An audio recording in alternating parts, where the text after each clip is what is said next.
예수님 부활하셨습니다. 부활하신 그 주님을 만나야 하겠습니다. 이 시간 이 예배가 부활하신 주님을 만나는 예배가 되시기를 바랍니다.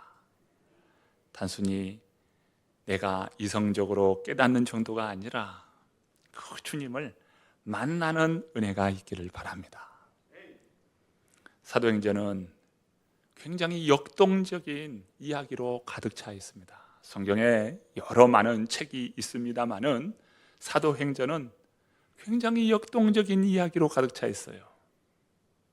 성령이 오순절날 임함으로 말미암아 교회가 탄생하는 이야기, 사도들이 다 성령의 충만함을 받고 놀라운 기적의 역사를 이루는 이야기, 복음을 위해서 자신의 온 삶을 던져서 순교하기까지 복음을 감당했던 이야기, 사마리아 땅에 가서 복음을 전하고 성령의 지시를 받아 광야로 가라 라고 하는 말씀을 따라 광야에 가서 주의 복음을 전하는 이야기 등 얼마나 그 이야기가 역동적인 이야기로 가득 찹니까? 오늘 우리가 읽은 말씀은 기독교 역사의 획을 긋는 이야기입니다. 한 인물, 부활하신 주님을 만나는 이야기인데 이 한 사람으로 인하여서 기독교 역사의 획을 긋게 되죠. 그 인물이 오늘 본문에 나오는 사울입니다. 본문 1절, 2절 말씀 함께 읽어봅니다. 사울이 주의 제자들에 대하여 여전히 위협과 살기가 등등하여 대제사장에게 가서 다메섹 여러 회당에 가져갈 공문을 청하니 이는 만일 그 도를 따르는 사람을 만나면 남녀를 막론하고 결박하여 예루살렘으로 잡아오려 함이라. 오늘 본문은 사울이라는 말씀으로 시작합니다. 사울은 누구입니까?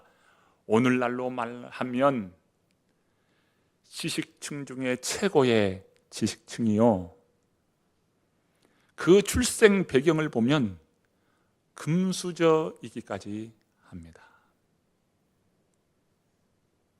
바울을 대적하고 또 육신으로 자신을 자랑했던 그런 여러 사람들이 있었습니다. 그런 사람들에 대하여 바울이 내가 좀 부끄럽지만 내 이야기 좀 하겠다라고 하면서 빌립보서 3장에 자신의 이력을 다음과 같이 말씀합니다.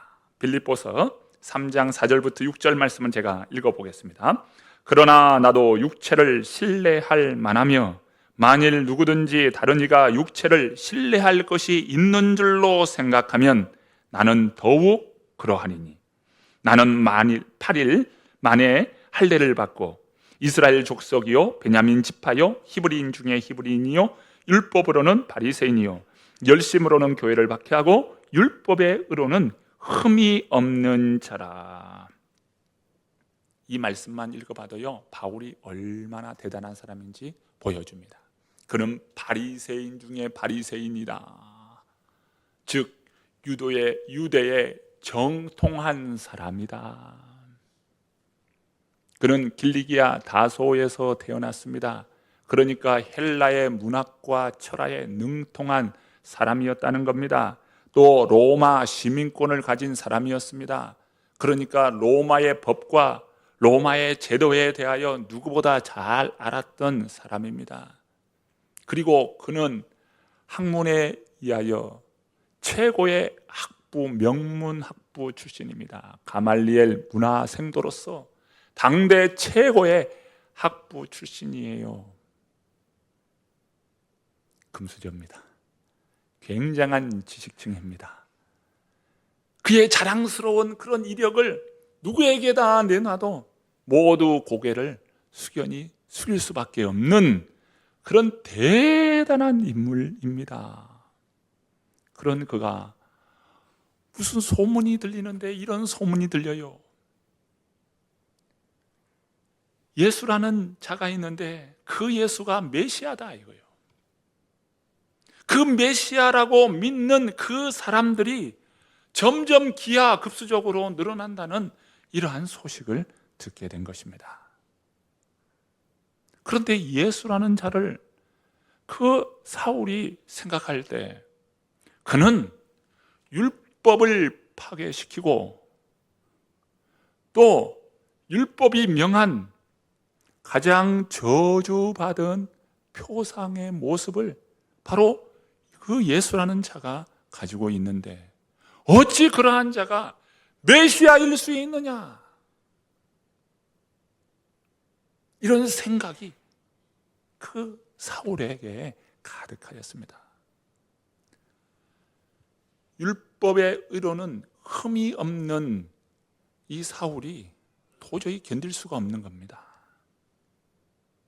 이런 자들, 이렇게 예수를 따르고 예수를 믿는 그런 사람들을 내가 가만히 두어서는 안 되겠다 라고 해서 그가 몸소 행하여 나섭니다.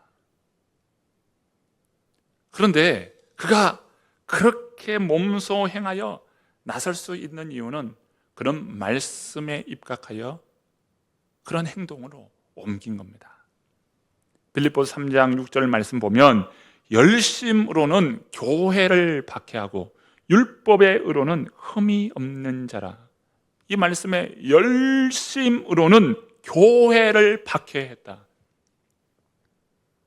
그가 열심으로 교회를 박해했다라고 말씀합니다. 공부를 열심히 해야지, 열심. 이게 열심이 아니에요. 지금 본문이 말하는 열심은요, 하나님의 질투하심입니다. 질러스예요. 하나님의 질투하심의 열심입니다. 열심. 그 하나님의 그 질투의 열심으로 교회를 박해했다, 이렇게 표현합니다. 그런데 그 열심은 바로 민수기 25장에 근거하여 바울이 그렇게 행동을 한 것이죠. 민수기 25장은 이스라엘이요, 이 시딤이라고 하는 곳에 도착했을 때 바알브롤, 그러니까 가나안의 우상 종교의 그 축제가 이뤄질 때 그 바알브올 그 사건에 가담했던 그러한 일이 일어납니다. 이스라엘의 많은 남자들이요, 그 음행에 빠지게 되는 거예요. 그로 인하여 이스라엘 진에 연병이 일어납니다. 한마디로 말하면 전염병이에요. 연병이 막 일어나서 사람들이 고통받는데 수많은 사람들이 죽었습니다. 그런 상황 가운데 한 인물이 있죠. 대제사장 가문의 비느하스라고 하는 한 인물이 있습니다. 그 비느하스가 여호와의 열심으로 일어납니다. 그래서 레위 지파의 사람들을 세우고 그가 바로 이 시딤 음행에 가담했던 사람들을 처단하기 시작해요. 그 중에 주동자가 있습니다. 시므리와 고스비라고 하는 사람이었습니다. 이 둘을 단칼에 처단합니다. 이에 하나님께서 그런 바로 비느하스를 굉장히 칭찬해 주셔요. 그러면서 영원한 언약인 제사장 언약을 그 비느하스에게 주십니다. 이때 바로 질투하다라고 하는 이 열심이라고 하는 단어가 등장합니다. 사울이 열심으로 박해했다는 이러한 표현은 그저 빈말이 아니에요. 내가 여호와의 열심으로 교회를 박해했다라고 하는 것은 그저 언어적인 표현으로 쓰는 것이 아니고 실제로 자신은 여호와의 열심을 가지고 마치 비느하스가 되어서 스데반을 죽이는 거예요. 보세요. 스데반이 죽을 때에 사울의 그 발 앞에 스데반의 옷을 가져다 뒀어요. 무엇입니까? 그를 죽인 증거품으로 사울 발 앞에 둔 거예요. 누가 그 일을 주도했습니까? 바로 사울이 스데반을 죽이는 데 주동 인물이었습니다. 여기에 더하여 스데반의 일로 말미암아 교회가 박해가 일어나니까 많은 사람들이 흩어지게 됩니다. 흩어진 그 가운데에 다메섹에도 그 흩어진 무리가 있다는 그러한 첩보를 가지고서 예루살렘으로 말미암아 공문을 받아가지고, 그 공문은 어떤 내용일까요? 바로 살생부입니다. 그 공문을 받아가지고 어디를 향하여? 다메섹으로 가는 겁니다. 다메섹은 예루살렘에서 약 240km 북동쪽으로 떨어진 지역이에요. 그러니까 일주일 혹은 열흘 정도 걸어서 갈 수 있는 거리입니다. 그렇게 그 거리를 이 사울이라고 하는 이 청년이 그 공문을 받아가지고 다메섹으로 갑니다. 다메섹에 거의 다다랐을 때 놀라운 일을 경험합니다. 자, 본문 3절 말씀입니다. 3절 말씀 읽어봅니다. 사울이 길을 가다가 다메섹에 가까이 이르더니 호련히 하늘로부터 빛이 그를 둘러 비추는지라. 자, 보세요. 사울이 길을 가다가 다메섹에 가까이 이르더니 그 다음 호련히 하늘로부터 빛이 그를 둘러 비추는지라. 여러분, 호련히, 이 단어가 언제 쓰입니까? 사도행전 2장에 바로 호련히, 급하고 강한 바람 같은 것이 그 온 집에 가득하여 저희가 다 성령의 충만함을 받고 다른 언어로 말하기를 시작하니라. 오순절에 성령 강림 임할 때 바로 이 호련히라고 하는 단어가 쓰이죠. 즉 무엇입니까? 오순절에 성령 강림했던 그 사건이, 성령의 역사가 지금 누구에게? 사울에게 임하게 된 겁니다. 호련히 하늘로부터 강한 빛이 그를 둘러 비추게 된 겁니다. 이를 경험하고 또 들리는 소리가 있어요. 자, 빛을 보았죠? 그리고 귀로 듣습니다. 자, 본문 4절과 5절의 말씀입니다. 읽어봅니다. 땅에 엎드려져 들음에 소리가 있어 이르되 사울아 사울아 내가 어찌하여 나를 박해하느냐 하시거늘 대답하되 주여 누구시니까? 이르시되 나는 내가 박해하는 예수라. 사울은 호련히 하늘로부터 빛이 그를 둘러 비치는 것을 경험하였습니다. 그리고 난 다음에 소리가 들립니다. 그 소리를 보니까 무슨 소리예요? 사울아 사울아, 그 이름을 부르는 소리가 들립니다. 사실 부활하신 주님은 사울을 한 번도 만나본 적이 없는 그러한 분이십니다. 사울이 예수님을 만나봤어요? 아니요. 예수님이 사울을 대하여 보셨습니까? 아니요. 그런데 그 이름을 정확하게 부르고 계셔요. 여러분, 이름을 부른다는 것은 어떤 의미입니까? 알고 있다. 그 사람을 알고 있다. 예수님께서 예루살렘으로 올라오시다가 사마리아 지역을 지나서 여리고에 이르렀을 때에 여리고에서 한 사람을 만나셔요. 그 사람이 누굽니까? 세리장 삭개오요. 세리장 삭개오도 예수님이 알고 있어요? 모르고 있어요? 일면식도 없는 사람이에요. 그런데 예수님께서 말씀해 삭개오야 내려오라. 내가 오늘 내 집에 유하여야 하겠노라. 예수님께서 그 이름을 부르신다는 것은 그를 알고 있다는 거예요. 우리 주님이 우리의 이름을 부르셔요. 사랑하는 아들아, 사랑하는 딸아. 그 이름을 부르시며 우리를 만나셔요. 주님은 우리를 너무도 잘 아신다니까요. 그 이름을 부르십니다. 제가 주님을 만났을 때 주님이 이렇게 나의 삶을 보여주시는데 제가 얼마나 그 모습 앞에, 보여주시는 그 주님 앞에 제가 완전히 납작 엎드렸습니다. 완전히 굴복하여서요. 완전히 통곡에